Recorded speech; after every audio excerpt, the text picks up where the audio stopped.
ರಾಜ್ಕುಮಾರ್ ಒಂದು ಮಾತು ಹೇಳಿದ್ರು ಇವತ್ತು ನೋಡಿ, ಅದಕ್ಕೆ ನಾವೆಲ್ಲ ರಾಜ್ಕುಮಾರ್ ಈ ನಾಡಿನ ಶಕ್ತಿ ಅಂತ ಹೇಳಿದ್ರು. ಅದಕ್ಕೆ ಅವ್ರು ಏನು ಹೇಳಿದ್ರು ಗೊತ್ತಾ, ಅವರು ಅಮ್ಮವ್ರಿಗೆ ಅವ್ರು ಹೇಳಿದ ಸ್ಟೈಲ್ ನಿಮ್ಗೆ ಹೇಳ್ತಾ ಇದ್ದೀನಿ.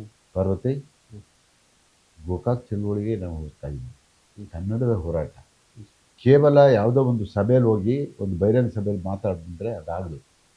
ಆ ಗೋಕಾಕ್ ಚಳುವಳಿ ಜಾರಿ ಆಗೋವರೆಗೂ ಕೂಡ ಹೋರಾಟ ಮಾಡಬೇಕು. 1-2 ಜನ ಹೋಗಿ ಬರೋದಲ್ಲ, ಅದಕ್ಕೆ ಶಕ್ತಿನೂ ಬರೋದಿಲ್ಲ. ಇಡೀ ಕರ್ನಾಟಕ ಸುತ್ತಬೇಕು ನಾವು.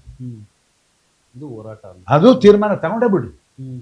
ಅವತ್ತು ರಾಜ್ಕುಮಾರ್ ಅವರು ಎಲ್ಲ ಚಿತ್ರೀಕರಣನೂ ಕ್ಯಾನ್ಸಲ್ ಮಾಡಿ 30 ದಿನ ಈ ಹೋರಾಟಕ್ಕೆ ತೊಡಗಿಸ್ಕೊಂಡು ನಾನು 30 ದಿನ ಅವ್ರ ಜೊತೆ.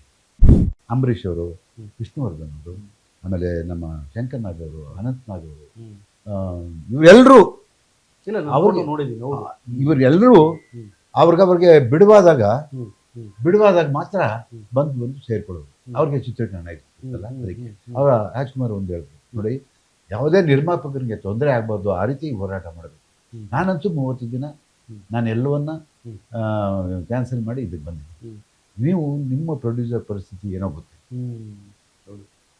ಅದಕ್ಕೆ ನೀವು ಬಿಡುವಾದಾಗ 1-2 ದಿನ 3 ದಿನ ಬಿಡುವಾದಾಗ ನಾವೆಲ್ಲಿರ್ತೀವೋ ಅಲ್ಲಿಗೆ ಬಂದು ಸೇರ್ಕೊಳ್ಳಿ.